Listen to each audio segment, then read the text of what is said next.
एक कैप्टन जिसके पास है हाईटेक सूट विद पुराने फ्रेंड के साथ, जिसके पास भी है हाईटेक सूट क्योंकि इस बार खतरे का लेवल लाल है। ये दहाड़ मार के अंगारों को चीर रहा है, लेकिन ये किसी की याद तो दिला रहा है जिसकी त्वचा थोड़ी सी हरी थी लेकिन इसकी त्वचा थोड़ी लाल है। ये है रेड हल्क। एंड अगर तुम्हें रेड हल्क के बारे में कुछ भी नहीं पता तो बस मैं तुम्हें थोड़ी हिंट देना चाहूंगा। ये वो बंदा है जो कि कभी हल्क के पीछे पड़ा हुआ था। इसकी बेटी ने हल्क से प्यार किया था लेकिन ये भी कहीं ना कहीं हल्क की शक्तियों को चाहता था। जी हाँ, ये है थंडरबोल्ट रॉस जो कि लीडर की मेहरबानी की मदद से बन चुका है रेड हल्क। हाँ, कॉमिक्स में भी ये लीडर की मेहरबानी से ही रेड हल्क बना था और हाँ, मार्वल सिनेमैटिक यूनिवर्स में भी ये लीडर की मेहरबानी से ही रेड हल्क में बदलने जा रहे हैं, जहाँ पे रेड हल्क हल्क की तरह पावरफुल तो नहीं है लेकिन हाँ वो उससे कम भी नहीं है। जहाँ पे हल्क जितना ज्यादा गुस्सा करता है वो और भी ज्यादा पावरफुल होता है, उतना ही रेड हल्क जितना ज्यादा गुस्सा करता है वो और भी ज्यादा अंगारों को फैलाता है। ये बात बहुत अच्छी लगी कि मार्वल सिनेमैटिक यूनिवर्स ने इस चीज को कंटिन्यू किया मूवी के अंदर, जो कि देखने में काफी ज्यादा अच्छा लग रहा है। यहाँ पे हम देख सकते हैं कि रेड हल्क ज्यादा पावरफुल होता है ज्यादा गुस्सा करने से, ज्यादा अंगारे फैला पाता है ज्यादा गुस्सा करने से, लेकिन इसकी शक्ति ही इसके लिए श्राप बन जाती है। अगर ये कुछ ज्यादा ही गुस्सा करेगा तो ये कहीं ना कहीं कमजोर भी होने लगेगा। मतलब तुम ये समझो कि श्राप ही इसके लिए शक्ति है और उसकी शक्ति ही इसके लिए श्राप है। यहाँ पे एक एडवांटेज है रेड हल्क के पास, जहाँ पे बैनर के पास बिल्कुल कंट्रोल नहीं है हल्क का, उल्टा वहीं पे रॉस के पास है फुल कंट्रोल रेड हल्क का। यहाँ पे एक और एडवांटेज है रेड हल्क के पास कि जब रेड हल्क कभी भी बेहोश होता है तो वो फटाफट चेंज नहीं करता है जनरल रॉस में, वहीं पे उसका उल्टा हल्क फटाफट चेंज कर लेता है जैसे ही वो बेहोश होता है और बन जाता है वापस से रूस बैनर। अब कॉमिक्स में कई बार हल्क और रेड हल्क के बीच में लड़ाई हो चुकी है, जहां पे वजह कभी कोई और था, कभी वजह लीडर ही खुद था। जहां पे लीडर ने भी रेड हल्क से पंगा लिया था, जहां पे उसका पंगा लेना भारी पड़ गया क्योंकि रेड हल्क के पास है अब्सॉर्ब करने वाली ताकत गामा को, एंड इसीलिए उसने लीडर की सारी गामा पावर को छीन भी लिया और लीडर ने जिसे प्रेसिडेंट बनाया था अमेरिका का उसे हटाकर खुद बुद्धि में बैठकर हल्क को ललकार दिया कि चल बे लड़ते साले। अब ये चीज फिर से दोहराई जा रही है, जहां पे फर्क इतना सही है कि यहाँ पे हल्क की जगह कैप्टन अमेरिका खड़ा हुआ है, वो भी न्यू वाला, जिसके पास कोई भी सुपर सीरम की ताकत तो नहीं लेकिन एक हाईटेक सूट जरूर है। यहाँ पे क्वेश्चन सिर्फ इतना सा आता है कि क्या यहाँ पे रेड हल्क को रोकने के लिए ये कैप्टन क्या करेगा। तो चलिए, अगर तुम जानना ही चाहते हो कि आगे कैप्टन अमेरिका से कैसे हराने वाला है तो बस अब मेरी स्टोरी में कूद जाओ, क्योंकि मैंने यहाँ पे एक स्टोरी लिखी हुई है जो कि अच्छे खासे स्पॉइलर से भरी हुई है। तो अगर तुम इस स्टोरी को सुनना चाहते हो तो सुन लो, क्योंकि सुनने के अलग ही मजे हैं। तो मूवी की स्टार्टिंग होती है सैम को दिखाकर, जो कि अपने हाईटेक सूट को पहन चुका है और कूद चुका है एक शिप पर जहाँ पे एडमिंटियम की चोरी की जा रही है। अब वहां पे कैप पहुंचते हैं और सारे लेफेंडर लोग को मार मूर के रख देते हैं, लेकिन इसी बीच में आ जाता है गंजा खोपड़ी, जहां पे टॉरस उन्हें बैठे बैठे बताता है कैप को कि कैप असल में ये कोई आम व्यक्ति नहीं है बल्कि ये लीडर है सर्फिन सोसाइटी का, इसका नाम है साइड विंडरवा। अब यहाँ पे कैप्टन कहते हैं कि कोई बात नहीं, मैं इसको साइड ही कर दूंगा, और बस यहाँ पे उन दोनों के बीच में लड़ाई होती है, जहाँ साइड विंडर समझ जाता है कि उसकी बस की बात नहीं है इस कैप को हरा पाना, इसलिए वो अपने लेफेंडर लोग से बोलता है कि इसको उलझाओ, और इतने में वो निकल जाता है। जहाँ पे कैप टॉरस से बोलते हैं कि तुम्हें कैसा लग रहा है मेरी मदद करके, जहाँ पे टॉरस बोलता है कि यार ऐसे बैठे बैठे बोर हो रहा हूँ, प्लीज मुझे भी बुला लो फैल्कन के रूप में। कैप के पास अगर फैल्कन नहीं होगा तो कैप तो अधूरा हो जाएगा ना। जहाँ पे सैम बोलता है कि चलो मैं तुम्हें फैल्कन तो बना लूं, लेकिन क्या तुम ट्रेनिंग के लिए रेडी हो। जहाँ पे टॉरस कहता है क्या ट्रेनिंग, और बस हमें दिखाया जाता है अगला सीन। आइज़ा ब्रैडली दरवाजा खोलते हैं और टॉरस को देखकर कहते हैं कि चल आजा बच्चे, तेरी ट्रेनिंग कराते हैं। फिर हमें ट्रेनिंग के कई सारे सेशंस दिखाए जाते हैं और ये तीनों फिर पार्टी करने के लिए भी जाते हैं, जहाँ पे सैम को इनविटेशन आता है व्हाइट हाउस से, जहाँ पे सैम फिर आइज़ा ब्रैडली और टॉरस को बोलता है कि हमें कल कहीं स्पेशल जगह जाना है, जहाँ पे फिर ये लोग पहुंच जाते हैं व्हाइट हाउस में, जहाँ पे रॉस आइज़ा ब्रैडली को देखकर कहते हैं कि यार आइज़ा ब्रैडली, मुझे तुमसे बहुत अच्छी बातें करनी है, तो इसलिए अभी थोड़ी देर बैठ जाओ,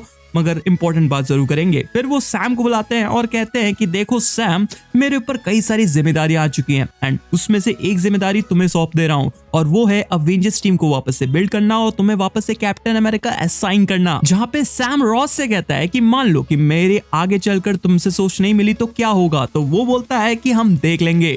फिर यहाँ पे रॉस बोलता है कि चलो यार अभी मुझे स्पीच देने जाना है, जहाँ पे फिर हम देखते हैं स्पीच का नजारा, जहाँ पे कई सारे वर्ल्ड के बड़े बड़े लीडर्स आए हैं, क्योंकि मैं तुम्हें बता देना चाहता हूं कि इस मूवी में एडमेंटियम को भी दिखाने वाले हैं, एंड यहाँ पे ऐसा बोला जा रहा है कि मूवी के लास्ट में कैप को यहाँ पे एडमेंटियम भी दे दिया जाएगा। अब ये एडमेंटियम आया कहां से, तो अगर तुमने इंटरनल मूवी देखी है तो लास्ट में तुमने तैमूद को जमते हुए देखा होगा, जो कि इंटरनल के द्वारा ही किया गया है, एंड इसीलिए वो जम तो गया है लेकिन उसके अंदर से कुछ लिक्विड मेटल्स बाहर निकल के आ रहा है और जहां जहां तक वो फैला हुआ है वहां बहुत सारे देश हैं एंड इसीलिए सारे देश चाहते हैं कि वो लिक्विड मेटल वो पा जाए, क्योंकि उस लिक्विड मटेरियल की खूबी ये है कि वो गामा को ऑब्जॉर्व कर सकते हैं और वाइब्रेनियम से 100 गुना ज्यादा पावरफुल है। एंड हर कोई देश वकांडा से लड़ना चाहता है या फिर उनसे बच के रहना चाहता है, इसलिए वो हिस्सा अपनाना चाहता है। एंड अमेरिका इन सब से एक डील करना चाहता है जो कि स्पेशल तरीके की है। लेकिन क्या ये डील इतनी आसानी से हो जाएगी? क्योंकि यहाँ पर रॉस ने स्पीच तो दे दी है, वो सारे वर्ल्ड लीडर्स के साथ फोटो भी खिंचा रहा है, उसमें आइजर ब्रैडली को भी ला रहा है,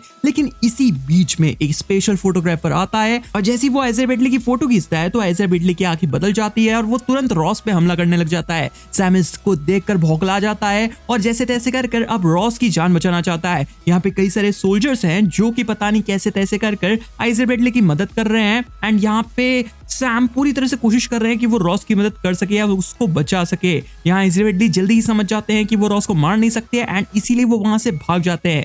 लेकिन यहाँ पे उनको पकड़ लेती है सेब्रा। अब सेब्रा के बारे में तुम्हें इतना ही बताना चाहूंगा कि ये पहले एक एजेंट भी रह चुकी है प्लस ब्लैक विडो भी रह चुकी है एंड इसने आइजर ब्रैडली को पकड़ के सीधा सेल में बंद कर दिया है। यहाँ पे सैम पूरी तरह से बोरा गया है कि ये क्या हुआ है एंड इसीलिए वो जा रहा है आइजिया ब्रैडली से मिलने के लिए और उससे बोलता है कि बताओ मुझे शुरू से कि क्या हुआ। जहाँ पे आइजिया ब्रैडली कहते हैं कि सैम जितना तुम सोच रहे हो ना, कहानी उससे ज्यादा लंबी है। यहाँ पे सिर्फ पॉलिटिकल की कहानी नहीं बल्कि रिवेंज का भी मामला है।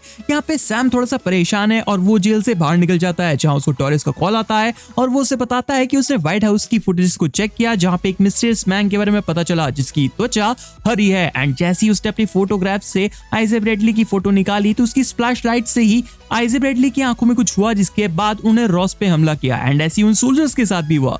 अब सैम कुछ सोच ही रहा था तो अभी वहां सेल से गोलियां चलने की आवाज आ जाती है जहां पे सैब्रा एक सोल्जर को रोकने की कोशिश कर रही होती है, लेकिन यहाँ पे आइजिया ब्रैडली की मृत्यु हो जाती है। फिर अगला सीन होता है फ्यूनरल वाला जहाँ पे ये तीनों गुस्सा रहे होते हैं और सैम सैब्रा से कहता है कि क्या तुम मेरी मदद करोगी? सैब्रा कहती है बिल्कुल। अब यहाँ पे सैम सैब्रा से पूछता है कि ऐसा क्या हुआ था जिसकी वजह से उस सोल्जर ने आइजिया ब्रैडली को मारा।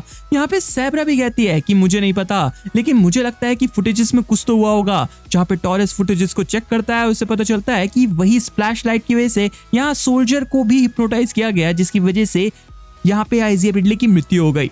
अब यहाँ पे सैम कुछ समझ पाता और वो बोलता है कि अब ये जिसने भी किया है ना उसको मैं छोड़ने वाला नहीं हूँ। एंड फिर सैम सेब्रा से पूछता है कि क्या तुम्हें रॉस के बारे में कुछ अटपटा सा लगता है सेब्रा? वहीं पे सेब्रा थोड़ा सोचती है और बोलती है कि क्या तुम्हें रॉस पे विश्वास नहीं? यहाँ पे सैम सिर्फ इतना ही कहता है कि मुझे अभी किसी पे विश्वास नहीं। एंड फिर सेब्रा थोड़ा सोचती है और बोलती है कि हाँ, रॉस प्रेसिडेंट बनने से पहले एक लैब तो जाया करते थे, वो भी कंटिन्यूसली, एंड वो लैब यहाँ से कुछ ही किलोमीटर दूर है। अब ये बात टॉरेस सुनकर बहुत ज्यादा खुश होता है, बोलता है कि कैब चले। यहाँ पे सैम कहता है कि बिल्कुल हम चलेंगे लेकिन थोड़ी तैयारी के साथ। एंड फिर अगला नजारा दिखाया जाता है स्टार्क लैब का जिसके अंदर एक स्मार्ट किड आता है और वो सैम को देखकर कहता है कि यो मैन, मैंने बना दिए हैं ऐसे गैजेट जो कि तुम्हें हिप्नोटाइज होने से बचा लेंगे। यहाँ वो बताता है कि ये नैनो टेक्नोलॉजी पर बेस्ड है इसलिए इनको पहनना थोड़ा इजी है। मेरा नाम है एमिडियस चो, थैंक यू मत बोलना क्योंकि फैन हूं मैं तुम्हारा। एंड फिर यहाँ पे सैम एमिडियस को थैंक यू बोलता है और वहां से चला जाता है अगले सीन पर जो कि होता है गवर्नमेंट फैसिलिटी। अब ये तीनों अंदर जाते हैं और उनको पता चलता है कि एक्चुअली में ये उसी की लैब है जिसने वो गैजेट्स बनाए थे और वो सारे कांड करवाए थे। और उन्हें पता ये भी चलता है कि रॉस का इससे बहुत ही गहरा संबंध है। यहाँ पे वो और भी कुछ समझना चाहते थे लेकिन इसी वक्त आ जाती है बहुत सारी यूएस एजेंट्स की पहुंचार जो कि इनको आपस में घेर लेती है।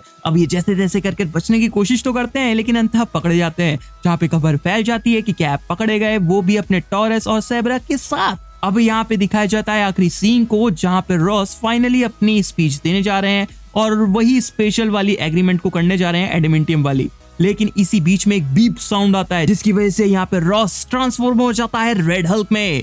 यहाँ पे चारों तरफ तबाही मच जाती है, अग्नि फैल जाती है और यहाँ पे रेड हल्क दहाड़ मारता है जो कि सुन लेता है सैम। यहाँ पे सैम को ले जाया जाता है एक सेल पे, लेकिन यहीं पे आ जाती है एक एजेंट जो कि इन्हें बचाती है और सैम से बोलती है कि कोई तुम्हारा इंतजार कर रहा है एक गिफ्ट के साथ। अब अगला सीन दिखाया जाता है जहाँ सैम एक बंकर में पहुंचता है और वो एमिडियस चो को थोड़ा देखकर शॉक हो जाता है और वो कहता है कि एक एजेंट बता रही थी कि तुम मेरे लिए कुछ खास चीज लाए हो। अब वो बताता है कि बिल्कुल मैं तुम्हारे लाया हूँ एक सूट, लेकिन एक ऐसा वैसा नहीं, ये थोड़ा एडेमेंटियम से छिड़का हुआ है। एंड फिर हमें पता चलता है कि इस बार जो कैप का न्यू सूट आया है ये थोड़ा सा एडवांस्ड है और उसके अंदर एडेमेंटियम का छिड़काव किया गया है, वो भी वेबिनियम मिक्स के साथ।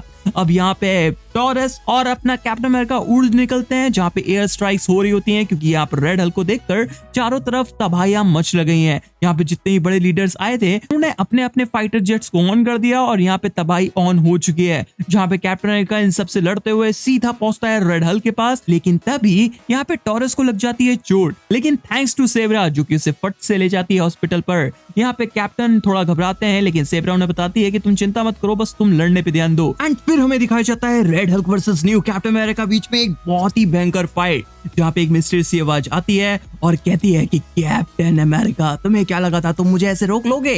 हा, मेरा नाम है लीडर और मैं तुम्हें ये सब कुछ इसलिए बताऊंगा क्योंकि तुम कुछ ही पल में मरने वाले हो। एंड हाँ, मेरा ही मकसद है इस एडमेंटियम को अपने पास रख लेना, पूरी दुनिया में अराजकताओं को फैला देना ताकि कोई भी सेफ ना रहे और फिर सेफ मांगने के लिए कुछ भी कर जाए।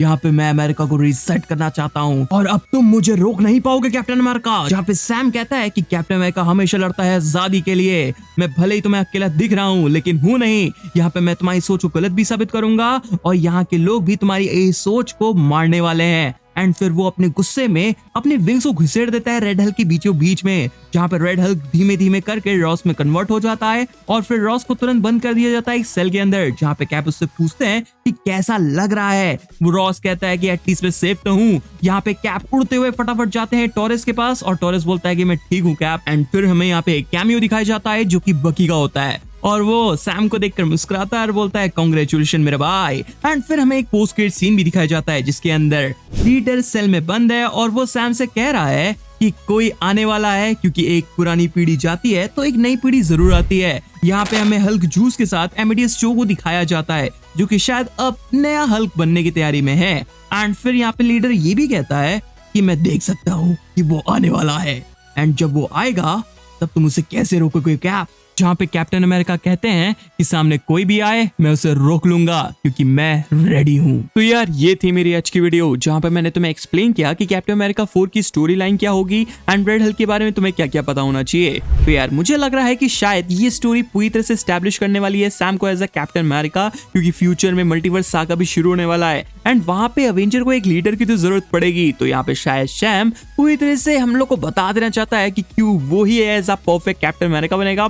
एंड मुझे ऐसा क्यों लग रहा है कि ये कहानी हमें कहीं ना कहीं विंटर सोल्जर और सिविल वॉर की कहानी याद दिलाएगी। मुझे कैप्टन अमेरिका की स्टोरीज अच्छी लगती हैं क्योंकि वो होती ही है पॉलिटिकल से भरी हुई एंड यहाँ पे कैप्टन हमेशा लड़ता है आजादी के लिए एंड इस मूवी के साथ भी ऐसी ही वाइब आ रही है। बाकी तुम्हें क्या लगता है प्लीज कमेंट बॉक्स में कमेंट करके जरूर बताना। प्लस अगर ये वीडियो अच्छी लगी तो इस वीडियो को लाइक करो, नहीं पसंद है डिसलाइक करो एंड हाँ मेरे चैनल को सब्सक्राइब करो, कर्म करो, थोड़ा से शेयर करो और देखते रहो ईशान एक्सप्लेन।